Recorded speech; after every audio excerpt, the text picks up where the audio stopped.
B.J. Habibie adalah manusia dengan segudang sebutan. Harian Sinar Harapan menjulukinya sebagai lambang abad ke-21. Majalah Amerika Serikat, Christian Science Monitor menyebutnya lambang progresivitas Islam. Julukan Mr. Crack diberikan kalangan saintis karena B.J. Habibie adalah orang pertama di dunia yang menunjukkan cara bagaimana menghitung urutan keretakan pesawat hingga ke tingkat atom-atomnya.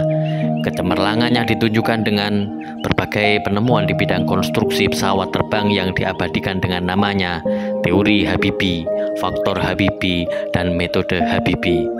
Reputasinya dikukuhkan pula dengan penganugerahan Theodor von Karman, hadiah prestisius untuk dunia dirgantara pada tahun 1993. Habibie juga dijuluki Big Spender karena proyek-proyeknya yang padat teknologi, memang mahal dan menghabiskan anggaran negara. Habibie lahir di Parepare, Sulawesi Selatan, 25 Juni 1936. Segala keberhasilan diraihnya dengan kerja keras. Saat berusia 13 tahun, Rudi, nama panggilannya, ditinggal wafat sang ayah, Ade Habibie, bekas Kepala Jawatan Pertanian Sulawesi Selatan.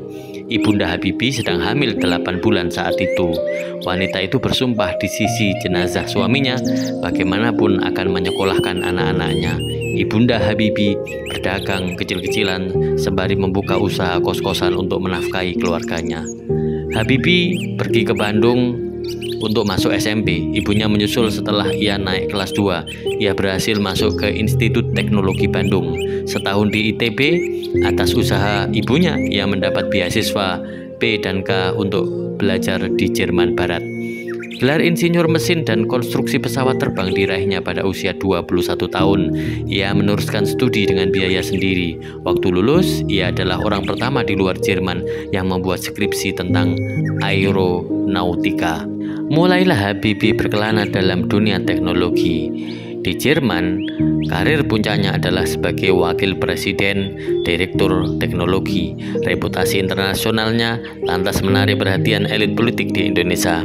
Presiden Soeharto memanggilnya pulang pada tahun 1974. Ia kembali ke Indonesia untuk mempelopori program alih teknologi yang diawalinya dari sebuah bengkel pesawat terbang. Bengkel itu diberi nama Lembaga Industri Penerangan Nurtonio atau Lipnur. Semua hanya sebuah hanggar usang dengan pesawat penyebar serbuk buatan Polandia serta beberapa karyawan yang bersemangat. Di bengkel itulah sebelumnya Komodor Nurtanio bersama sekelompok mekanik mengadakan percobaan membuat pesawat terbang kecil dinamai Sikumbang, Gelatik, Kuang, Kopik dengan peralatan seadanya. Habibie tidak sekedar mengubah Lipnur menjadi pabrik pesawat terbang modern bernama Industri Pesawat Terbang Nusantara atau IPTN. Ia juga mengubah pendekatan alih teknologi dalam industri aeronautika di Indonesia. Kalaulah ilmuwan negara berkembang pada umumnya harus mempelajari teknologi tingkat dasar dalam pembuatan pesawat terbang, Habibie langsung melakukan alih teknologi mutakhir. Faktor SDM sudah dipersiapkan sejak jauh hari.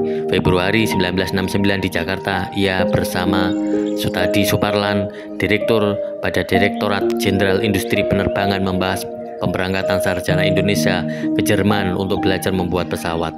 10 bulan kemudian, 30 sarjana Indonesia menimba ilmu di MPB. Ketika ia mulai membangun IPTN, sebagian sarjana itulah yang membantunya. Habibie dan IPTN telah mengubah citra Indonesia dalam hal teknologi dirgantara. Indonesia menjadi salah satu dari 7 negara pembuat pesawat terbang di dunia. IPTN berhasil menjual 173 pesawat CN235 dan sekitar 125 pesawat N250. Selain IPTN, Habibie juga dipercaya mengelola proyek Otorita Batam. Secara teknis, proyeknya berhasil namun tidak mendatangkan keuntungan finansial. Itulah sebabnya ia banyak dikritik. Selain mendapat dana APBN, pengembangan IPTN mendapatkan fasilitas pendanaan dari sumber non-budgeter seperti dana reboisasi. Ketika kritik semakin keras, Habibie harus mencari alternatif lain ketika akan menjalankan proyek pembuatan jet berpenumpang 100 orang yang diberi nama N2130. Pada tahun 1997, ia berusaha mencari dana pengembangan sebesar 2 miliar US dollar dengan menjual saham. Krisis ekonomi tahun 1998 membuat pemerintah atas desakan IMF memangkas pendanaan bagi proyek-proyek mercusuar.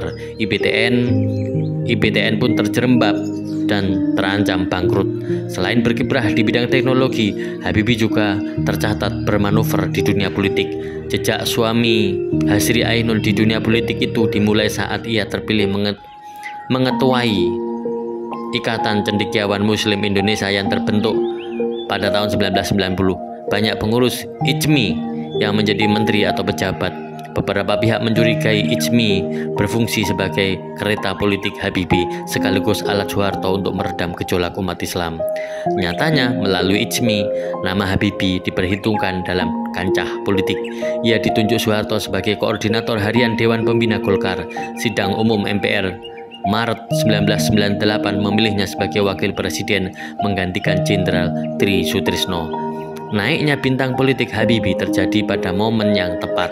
Hanya 2 bulan menjabat wakil presiden, krisis ekonomi dan kerusuhan massal memaksa Soeharto untuk meletakkan jabatannya dan menunjuk Habibie menggantikan posisinya. Habibie pun tampil menjadi presiden ketiga RI pada periode yang paling rawan secara ekonomi maupun politik. Era kepemimpinan Habibie ditandai beberapa perkembangan positif dari sudut pandang demokrasi, misalnya pemberian kebebasan mendirikan partai politik, kebebasan pers, bahkan memberi kebebasan rakyat Timur Timur memilih untuk merdeka atau tetap bergabung dengan Republik Indonesia. Sesuai hasil referendum, tim-tim pun memilih merdeka. Habibie hanya menjabat sebagai presiden selama setahun 6 bulan. Bulan Oktober 1999, pertanggungjawaban Habibie sebagai presiden ditolak MPR. Ia pun mundur dari dunia politik dan mendirikan Habibie Center, sebuah lembaga swadaya masyarakat.